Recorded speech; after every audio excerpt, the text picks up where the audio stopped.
in and sit down. We have a special treat. Come on in, sit down. Our speaker, and it's really a pleasure this morning and a pleasant good morning to everyone. It's nice to have an opportunity to introduce our speaker coming up, because as I reflect back on a number of years, I can remember with our speaker sitting right down and listening to other coaches, and in other words, he's one of us. Came up not only a San Jose State graduate, a graduate assistant there, and then moved into high school. He was a high school football coach for 3 years. Then over to the University of California, and from there to Stanford with the Los Angeles Raiders now, then the Oakland Raiders. Even had a year of semi-pro football, and then joined Paul Brown back in Cincinnati for 8 years with Tommy Pro for a couple years out in San Diego. Then his first head coaching job at Stanford, and then of course with the 49ers, and 10 years of just outstanding football. I don't think there's anybody, as you assess all across the country, a lot of football coaches, anyone that knows offensive football and understands offensive football better than our speaker. But always remember that he was sitting right down here, just like you are, at one particular time in his career, and listening to other coaches. And with that perseverance and drive, he became unique to the profession, because the skill in working with quarterbacks, and if you go through all of his past, wherever he's been, it's always an outstanding quarterback that will emerge. Understands pass offense and offensive football more than anyone in the country today. And let's give a warm Sunday welcome to the football coach of the Stanford Cardinal, Bill Walsh. Bill?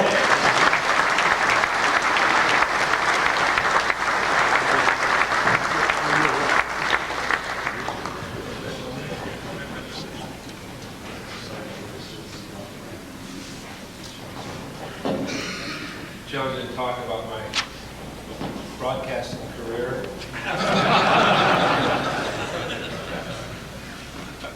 3 years with NBC.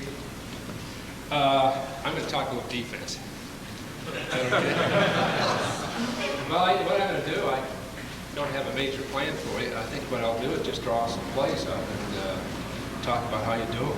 And that's probably what you're here to think about. If I've spoken to a clinic before and you've been there, I've spoken a lot about professionalism, your responsibility, the fact that you're the conscience of your ball club. There's a couple of ways to be a great coach. One is the Buddy Ryan method, bullshit your way through it.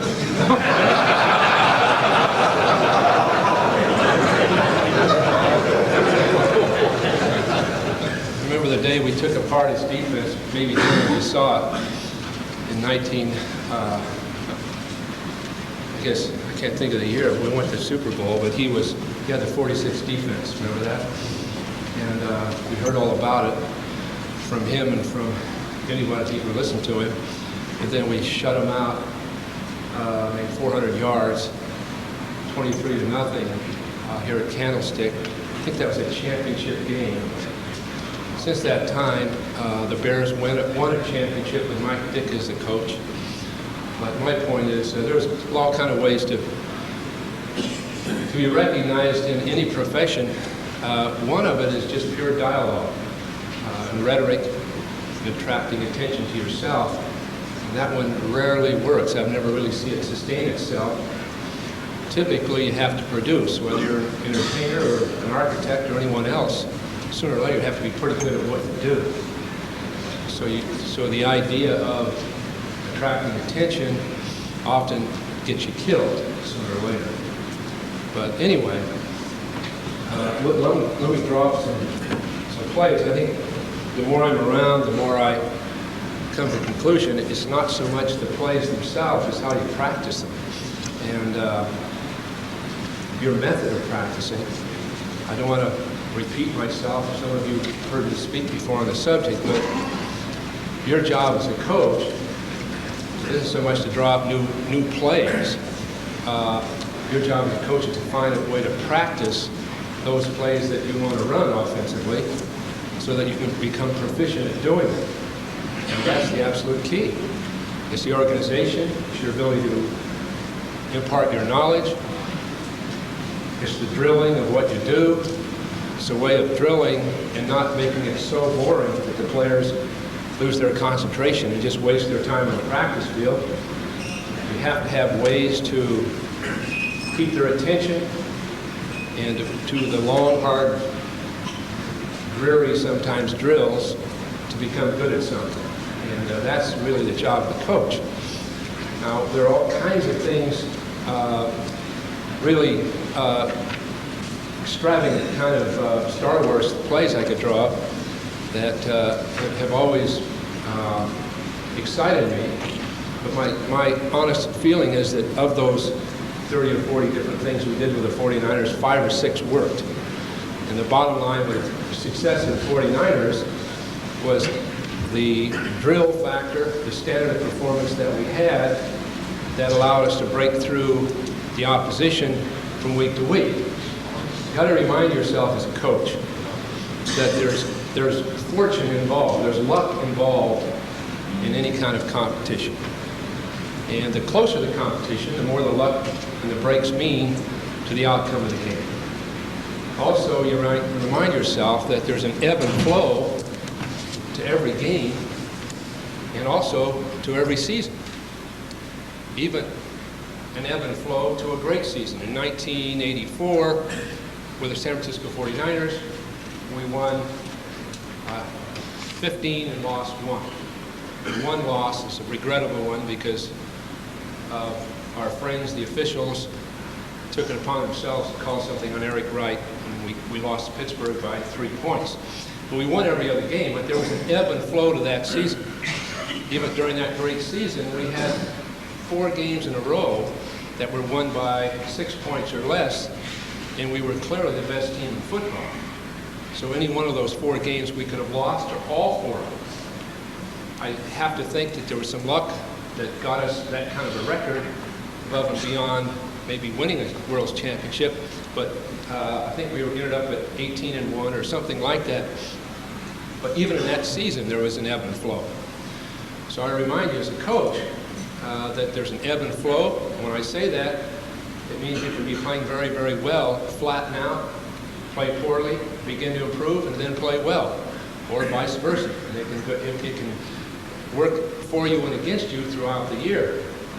Also, there's just flat-out luck that you have to deal with as a coach, the fortunes of the game. And the way you deal with those is a standard of performance that you develop among your players, a state of mind that is developed with the 49ers. It was over many years. With you, it could be over many years. The point it is often done in 1 year, but you have a state of mind that you've developed on your team, aside from the talent you have, where the guys are thinking, concentrating, playing as hard as they can, not caving in under pressure, not depending on heroics to win, but simply execute. And that's the bottom line. We, with the 49ers, had any number of spectacular plays with Montana or Clark or Rice or whoever it might have been over those years. But by and large, you saw us execute. In 1988, we won the World Championship, beating the Bengals in the last minute, if you remember, some of you that follow it. We had to drive the length of the field with 3 minutes to go. We took the field. Joe really had nothing to say to the team because they weren't interested in what he had to say. So it wasn't histrionics or inspiration or heroics that won that World Championship. It was the fact that our team had developed such a standard of play that they could execute under incredible pressure. And the pressure of those moments is almost mind-boggling because you can't think straight. I, as a coach, had a hell of a time trying to think straight with the tremendous noise, the tremendous pressure, and realizing in that case it was the last game I would coach for the 49ers, and we depended totally on execution and on a plan. And maybe I can talk about that, then I'll draw some stuff up. But the execution meant that each guy enveloped himself in his own thoughts. He wasn't worried about talking to anybody else. He listened to Joe in the huddle.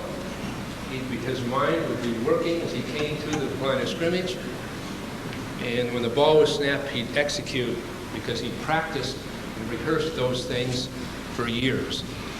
The plays we ran were plays that were part of a plan to beat people in the last fading moments of a game.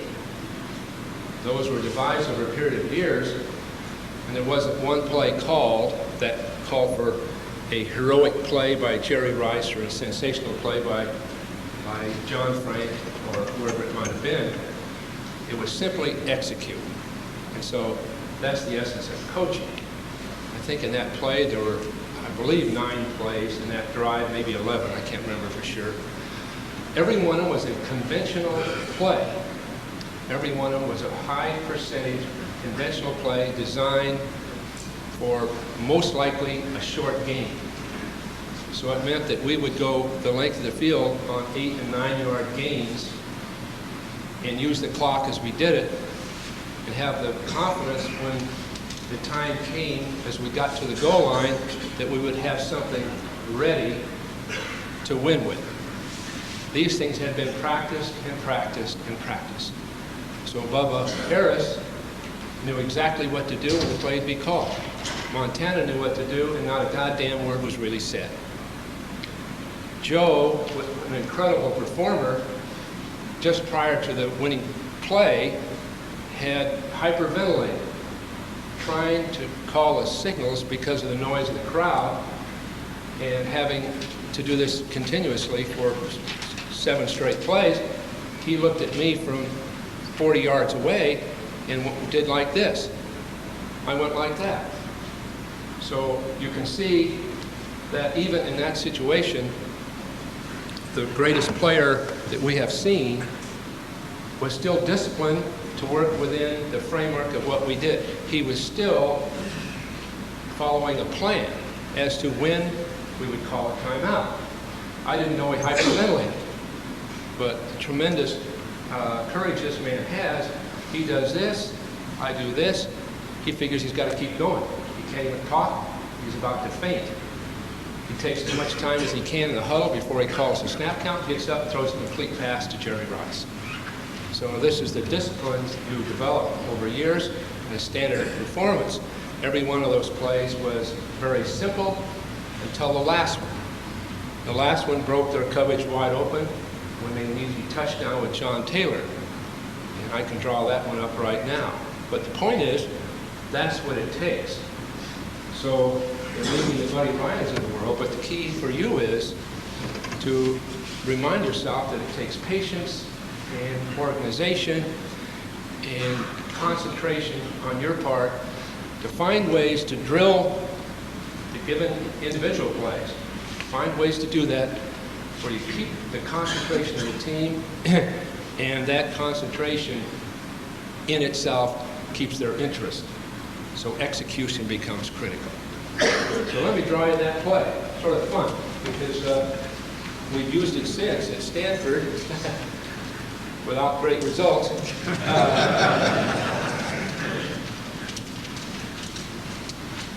What we did on that drive, is this okay? Yeah.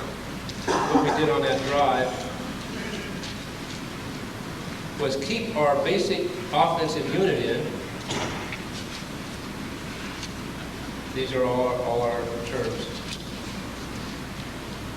Keep our basic offensive unit in the game so that the Bengals, bless their hearts, wouldn't put in their nickel defense. Because their nickel defense was good. Their added defensive back was outstanding. They put a pass rusher in that we'd had a hard time blocking. So as we've done in other cases, we had a basic formation in the game, and we didn't come up with anything new. In other words, people would think if you're about to play for the World Championship, you better come up with something that they can't handle to win it. Well, in this case, we wanted them in the defense we knew they'd be in. We didn't want to show them any different formation because they may make an adjustment that we wouldn't account for. We didn't want to let them change their percentages of what they did.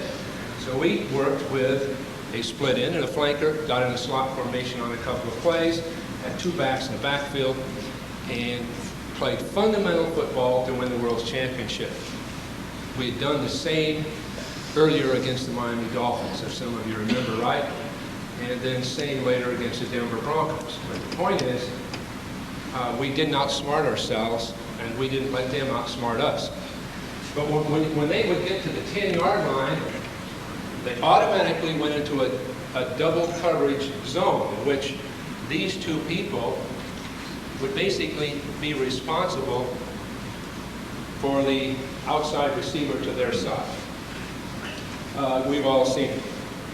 These two men would be responsible for the tight end.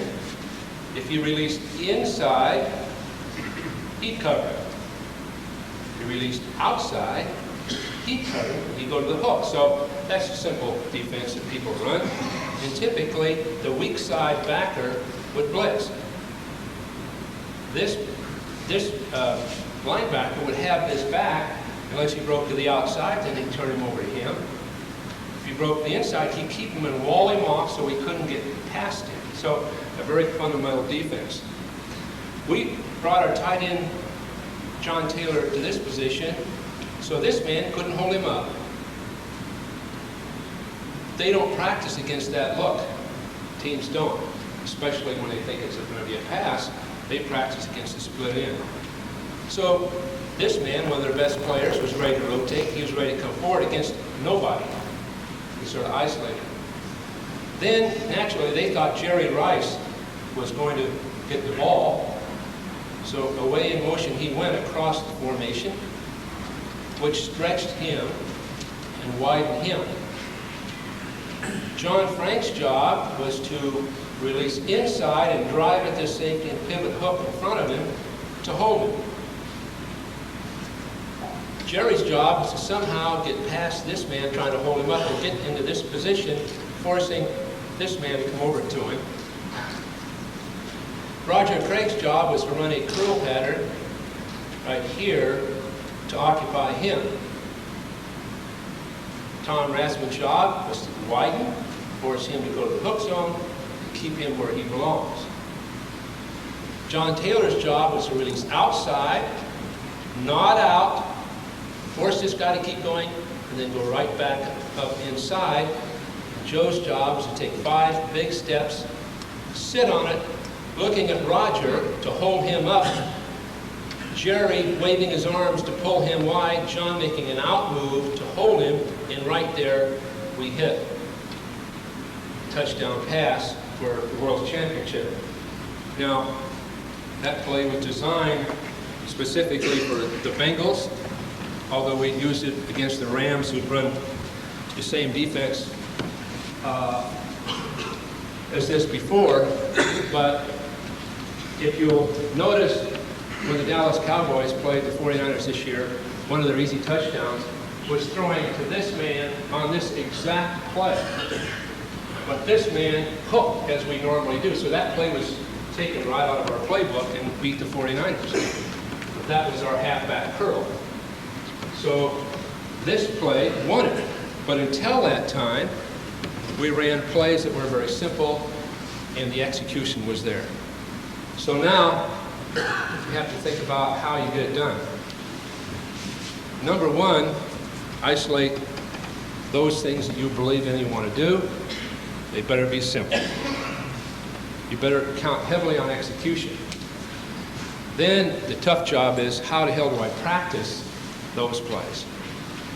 Well, a critical factor is obviously the size of your staff. It might be just you and another guy, what you can get done.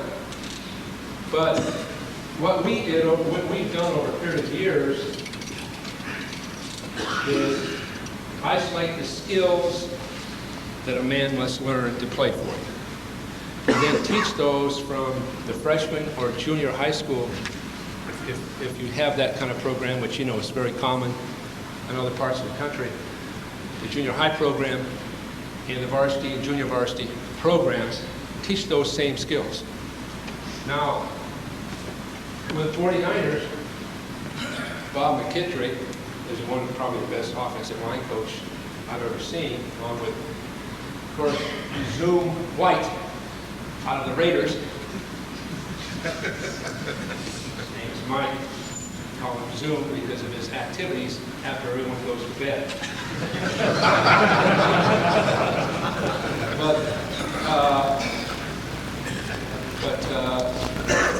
Bob had isolated 32 skills in the National Football League for his offensive line. My guess is you'll find 6 skills. But the point is, through years of development, we had refined every basic play we run, every defense that's most likely to be seen, or defensive technique. And then we decided we had to drill that in practice. Now, how in the hell can you drill 32 skills? Well, as some of you may know, I've spoken of it before, every minute of every practice is accounted for. Every minute of every practice, every play of every practice is scripted. At Stanford, when we go to start our summer and fall camp, we'll have approximately 3 weeks before we play. Every play that is called in every practice will have been decided upon and documented. And the minute we pull the practice out, that play has been scripted. And that's how detailed it is. It's easy to do, believe it or not, but that's how detailed you get. So you know what you're going to do every second.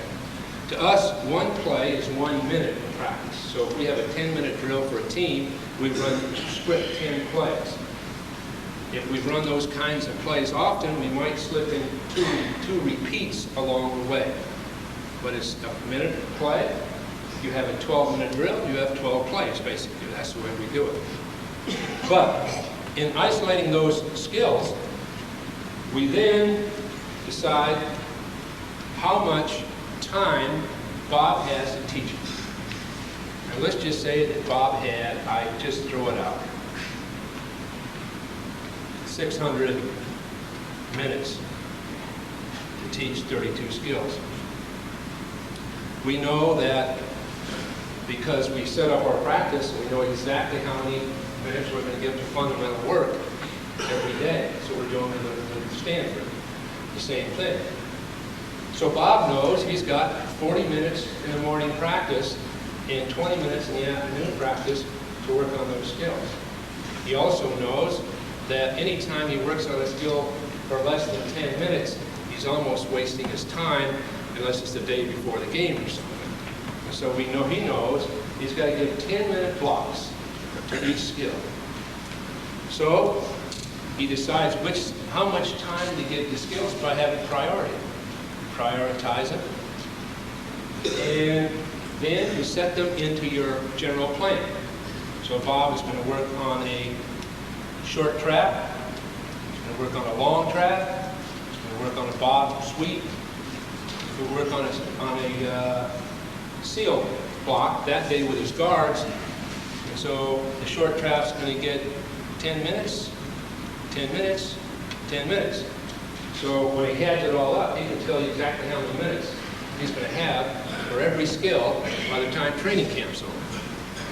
So we've isolated those skills. Now in your case, there won't be as many, that's for sure, but what the hell would you teach? Just think for a minute, your offensive line, what would you want them to be able to do? And you probably think about, well, we're going to base block, that's for sure. We're going to base block, and then after we've control the guy. If we can, we'll come off on a linebacker. So that's a plug block. We're going to gap block down. We're going to trap. And on a sweep, we're going to pull the guard. Well, we've talked about a number of skills, and how the hell are you going to coach them? So the key to coaching is isolating the skills, allocating the time, and then learning how to teach the skill. The only way you teach it is something you know something about. So if you're a guy that goes from year to year listening to clinic speakers and deciding on a new offense, you'll never have refined these kinds of things at all. Now you're counting on the good luck, the fortune of the game to win, or hopefully the ebb and flow of the game to somehow be on the upside and beat somebody. As a high school coach, I suffered from that terribly, terribly. Because we went from the split tee to the spread tee to the wing tee all in 1 year. I mean, what the hell am I doing? So the key is, at some point, you decide on what you're going to do, isolate the skills and do it. Now that goes also defensively for every position, and when and how are you going to do it. You also know that you've got so much time to practice. So let's just say you have 14 practices and they're 2 hours long. You then divide on fundamental work, obviously, on group work, on teamwork. So now when you get to teamwork, you start thinking about it. How can you keep it interesting? Well, one of the ways we kept the interest of our players, or still hopefully do, is by talking about situations.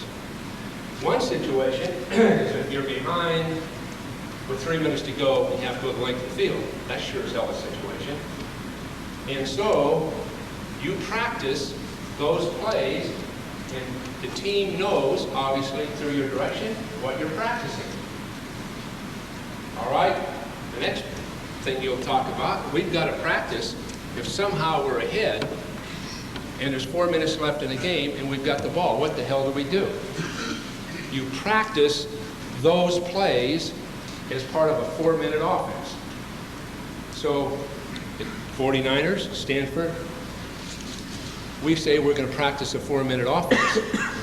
And I'm going to be, without a stopwatch, I'm going to be calling out the time to see how much time we can use from the time the whistle blows till the ball's put in play. And our quarterback's going to hear it, so our team's going to stretch it right to the limit before the ball snap. We're going to take every second off that clock we can. We're going to snap the ball on set every time, so there's no chance that we'll be offsides, which stops the clock. We're going to run plays where there's very little likelihood of a holding penalty. And of course, we're not going out of bounds. We're not throwing an incomplete pass. If we are forced to pass, the quarterback will run with the ball before he'll take a chance on the completion, because of course the clock stops. In our bowl game of 2 years ago against Penn State, believe it or not, we went into this offense at the start of the second half because Penn State just didn't seem to be able to handle our defense at all. And I decided to take every goddamn second off that clock I could, starting at the start of the third quarter. And we sort of collected our thoughts, went into this mode, and Stenstrom began to hold his team at the line and watch the clock and snap the ball. Our alums were tragically disturbed with the appearance that our team was totally fatigued at that point and could hardly keep their feet, where in fact we were taking every minute off the clock. Well, we ended up scoring, I think, a couple more times that won the game going away. But the point is, that is a contingency plan that you practice so that your team knows it. How many, having been a brilliant commentator at one time, how many games do you think are lost in the National Football League because the coach can't manage the game? The coach has delegated everything away, and he stands there stoically staring off into space, letting $100,000 assistants decide what a $150 million franchise is going to do. The coach has delegated everything away, and it makes life a lot easier. You eat a full breakfast the morning of the game, sleep well the night before, and make everybody promise they'll do a good job. But the absolute key is the management of the game. When do you go into your 4-minute offense? And what is it? It's the same as a 2-minute offense. It's trying to score. Here's a way to keep the other team from getting the ball and winding that game down. Now that takes confidence, but these are the kinds of things that you coach. This keeps the players' interest, because now they're thinking of a clock. When they break the huddle, they're thinking, boy, I've got to do this, I've got to do that, I've got to do that. Or your other choice might be to have just a mundane practice of just running the play over and over and over. The guy's getting tired. Cheerleaders are working out over on the other field. They spot them. And they go through the motions to get it over with. Thank God we got over another one.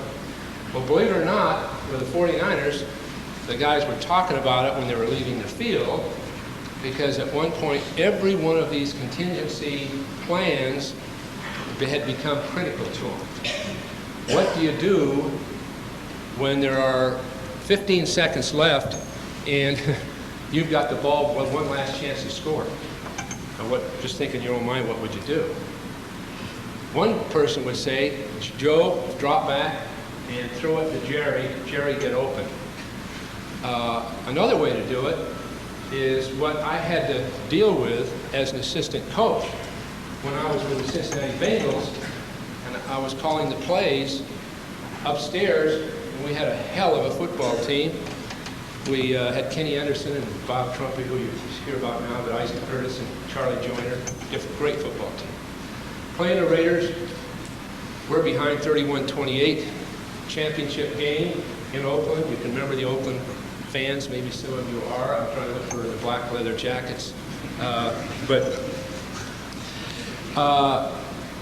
Oakland's got the ball, and it's over. They fumble the goddamn ball, and they fumble it on about their own 30-yard line. And we get it. All of a sudden, we've got a chance to win the game, at least tie it. At least tie it at that point. And the noise is so intense. And I'm trying to call the plays, I can't think straight. The Oakland fans had located where our box was, and were throwing refuse into the box. And the intensity picked up in that situation. They were going to help their team win. So I'm dodging everything you can think of. They take these little half-pint, they used to be popular. They had those in there. The point is, I'm dodging that. This crowd is screaming. The pressure's on. And I can hardly hear Paul Brown on the phone, and he can hardly hear me. So we called 4 plays. Got nothing. Game was over. So coming back on the plane, I don't tell Paul this, but I'm thinking, never going to happen again. The next time that happens, we're going to have a plan. And that's how all this stuff gets started. We'll have a plan, and if it works, fine. If it doesn't, we'll sure as hell feel okay because we practiced what we thought we should do, and we gave it our best shot. So from that point on, we had our last 3 plays. The last 3 plays we would call in a game if we're behind and we've got the ball. And so we gave some theory to it, some science to it, some execution to know what we're doing. So time goes on. At that point, I personally began to develop the different contingencies that we would use or have to use. Whether it be 1 down to make 20 yards. Obviously, there's short yardage, as you know it. There's a goal line offense when they substitute. There is your offense from I'd say the 15-yard line going to the goal line, running with the ball. If you're running with the ball inside the other person's 15 or 10, you're probably dealing with 2 more linebackers because now the safeties are so close to the line because of the inline that they are served basically as linebackers. So if you haven't accounted for blocking the safeties, when you're on their 10-yard line, they'll make every tackle if they're if they're good football players. So you have to make sure you've got plays designed to where you can account for the safeties from the 15-yard line to the goal line when you run with the ball. So that is to us, that's a contingency. When that happens, we'll have a series of plays we call. They're not different. It's not as though each contingency calls for a different bunch of plays. But it's those plays that we select. So as your team gets to the 15-yard line, you look on your game plan for your contingencies. And there's your red zone runs. And now you begin to work through those and feel comfortable doing it. You're not saying, what the hell do we do now? Anybody got any ideas? You know, you don't do that. You've got a plan. And the minute they substitute their goal line defense, you go to your goal line package, which is probably 4 to 6 runs that we would have. You might have 2 or 3. But the point is, all these things are contingencies. And all these things are practiced. And when you set up your practice schedule, when you get to team play, you will have basic offense. That's 1st and 10, 2nd down, sometimes 3rd. And that's your guts of what you're doing. But you'll also have your contingency plans. So every day with the 49ers and at Stanford, we have a 10-play series related to a contingency that will occur in the game. So this day, it's our red zone runs. We don't want to throw down there. We have to, but we will. Red zone runs. The next day, it's our goal line off. The next day, it's 1 down to make 20 yards, because that happens.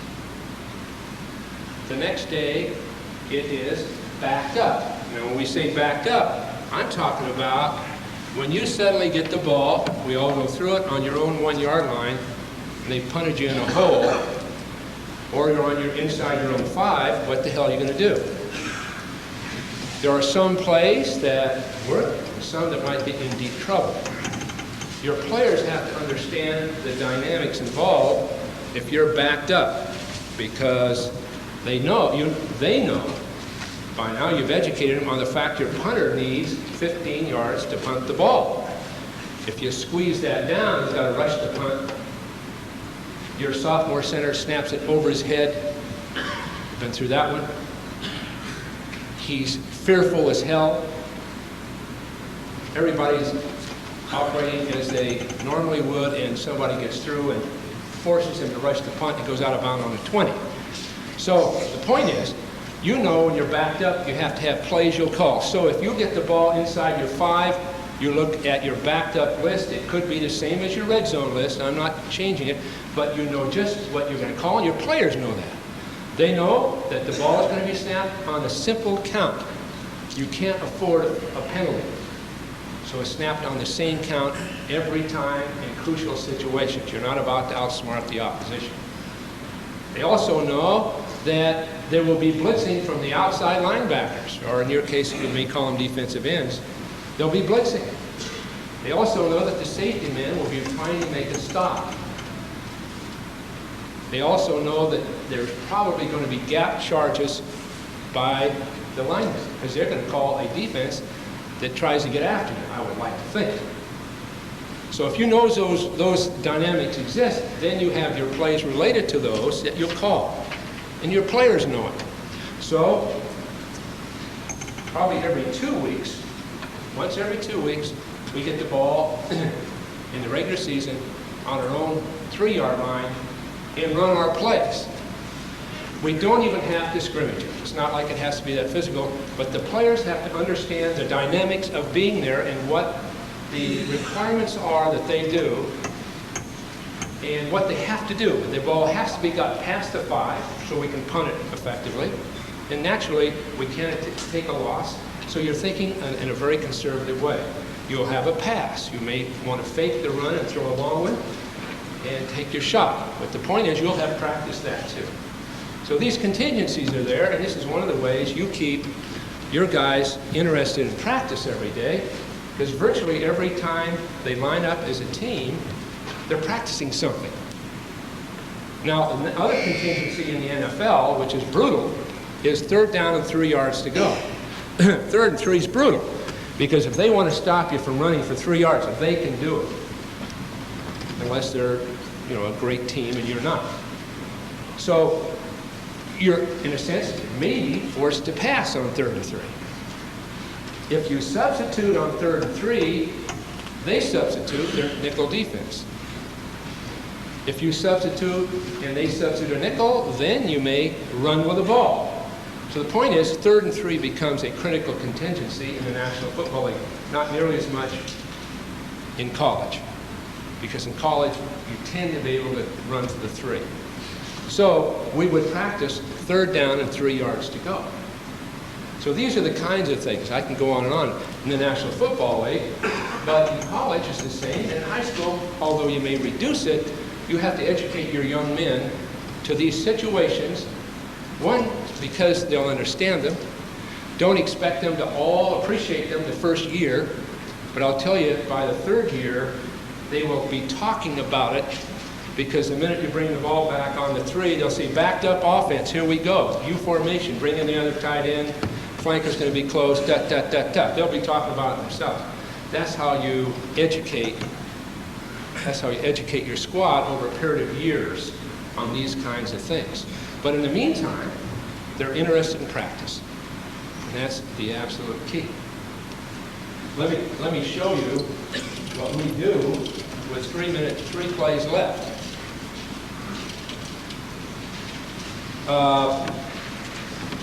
We had practiced these kinds of things, and they'd shown up. And we were awful on occasion. Because when we had Steve DeBerg, bless his heart, with the 49ers, if you remember, some of you that age, Steve was not yet a polished quarterback. Later, he's become an outstanding football player. But then, he was trying to do everything we were telling him. I remember a Chicago Bear game. We got the ball one last time. We tell Steve, if this man's open, if this man first, this man second, this is your alternate. Throw it in if you have to. We've got 1 play left. Steve throws an 8-yard pass to our tight end. Of course, the crowd didn't worry about Steve. They were looking for me. So the point is, it takes time to develop these things. But we played the Bengals, I know, in 1987, I think it was. You may remember just a few years ago, when Sam White, a dear friend of mine and a former player of mine and also a coaching colleague for years, made some dramatic errors in his 4-minute offense. If you remember watching that game many years ago, it was a crazy one. The Bengals had outplayed us throughout the game. We hit a couple of big passes to Mike Wilson, but they were ahead by 4 points. And no, maybe it was 6. I think they were ahead by 6 points. At the end of the game, they had the ball. And Sam made some critical errors in his 4-minute offense, and we got the ball back with 2 seconds to go. Now, all of us had all but packed our bags. I mean, the game was, for all intents and purposes, over. But Kevin Fagan made a tremendous play because Sam had called a run in which he failed to account for that defense I just spoke of. Sam lines up.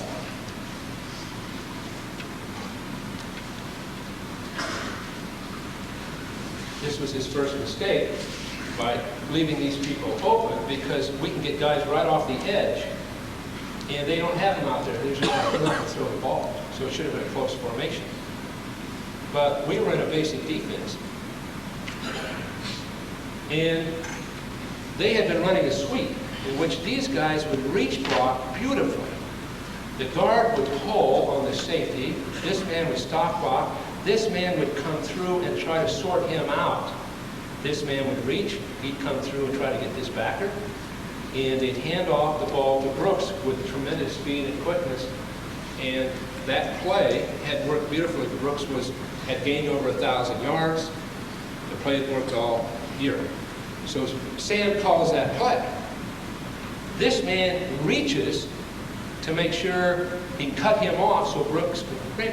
But of course, Kevin is on a slant charge right inside, The tackle doesn't touch him. Kevin makes the stop. And all of a sudden, because of their lack of having, basically, a plan on what to do in a list in front of them, so they can't make this kind of mistake, they run a play that should not have been run there. Kevin makes the stop. So, where am I going? Excuse me. This thing, I hope I'm not. So, we get the ball. As soon as I tell you who's playing where, you'll know where the ball went.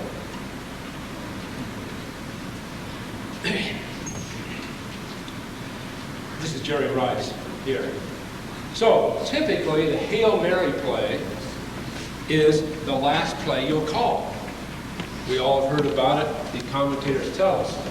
These three men go down, the ball's thrown up, and is batted around, and once every 100 games, they catch it. But of course, that's the only play we see on TV as a replay, right? Over and over, Ahmad Rashad catching it against somebody. So there it is. So naturally, through practice,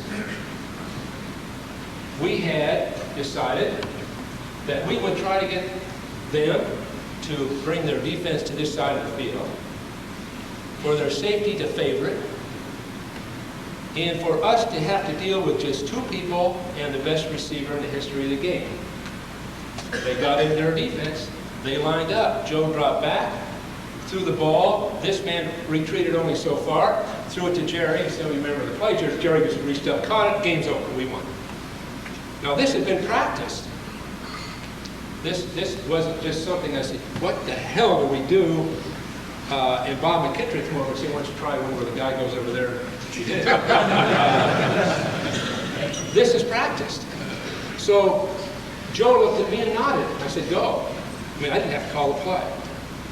I mean, I didn't even have to call it. The offensive team knew the play. Now, had that not worked, at least we'd have left the field saying, we knew what we were going to do, we practiced it, it didn't work, it's a low percentage situation anyway, 2 seconds to win a football game, but we knew what we wanted to do. So this is an example of contingency football that every coach should account for. Now let's talk about some plays for that situation. Well, you've seen one.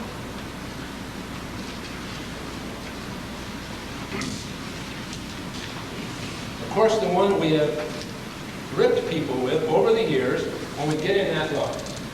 If we've got 3 seconds to play, or excuse me, 13 seconds to play, and we're near midfield, the first thing we do when we line up this way, naturally, is throw a slant pattern to Jerry Rice over here. We've done that at Stanford, done it with Kenny Anderson, throwing to Chip Myers, whatever. 3 steps, hit that slant on the move, and you've got as good a chance to get close to the goal line as there is. So the slant, and for us, we would take these two, drive them down the field, he'd start weight and come out under it. So we'd go from here to here. This man with 3-step protecting, he'd set down right over the ball 5 yards deep. We'd go to him if we had timeouts, because he can be wide open in his zone. Now with us, this man is split exactly 12 yards. This man is split 18 yards or 3 yards from the sideline. Joe takes 3 big steps. When you throw a slant, a 3-step drop slant, you take 3 big steps and you sit on your right foot. So if I'm quarterback and I get the ball here, it's 3 big steps and then I sit on that leg. Right here. If I come from this receiver to this one, I sit, I stay right on it, I look back and shove off of it. So that's 3 big steps without a hitch step. That's one of the skills the quarterback must learn. So the slant should be caught 11 yards deep. That's how it should be caught. If you try to throw 30 of them in practice, 20 of them ought to be 11 yards deep.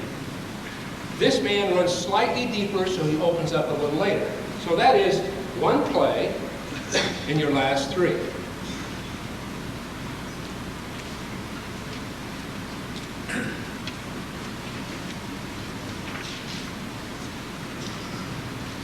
Okay, the next play would be one in which you would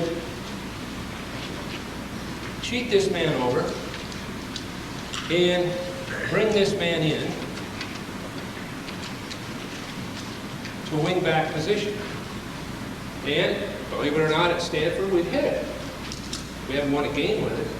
But now, this man's job, being split 8 yards, so there's room outside of it, is to get past this defender and work into a hooking mode in front of the corner.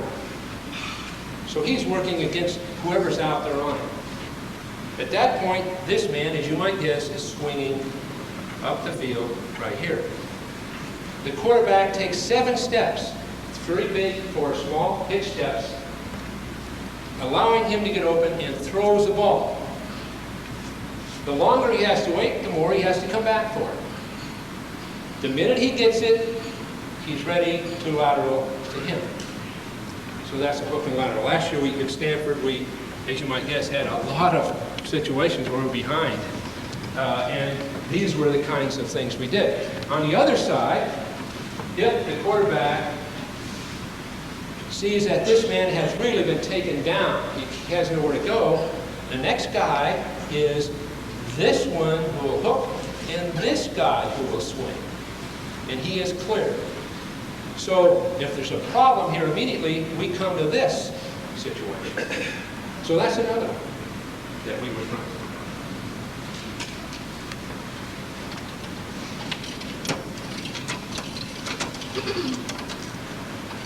We'll be in deep trouble on this thing. Next thing would be a comeback pattern that would take this man full speed, as you might guess, this man 22 yards, plant and come back. And we'll throw him the ball and jump out of bounds and get ready for one of the other plays. So it could be we go from this to the slant. But the point is, we're going to drive them deep and try to hit that. Now that takes 7 steps and a hitch step. The key for the comeback pattern is that the ball is thrown as the receiver plants his inside foot. It's probably the most underestimated or least appreciated play in football is a comeback. Most teams run it too short, but you time it so that the ball is in the air when the receiver's inside foot is hitting, so when he looks back, the ball will be on its way. On out patterns, the ball should be a third of the way there. So when the receiver plans to look back, he looks for a ball. He doesn't look for the quarterback. He looks right here because the ball could be right there. Now this you take and spend practice on. Now obviously this is isolated to the last minutes or seconds of a game, but let's just talk about a comeback pass that we would run.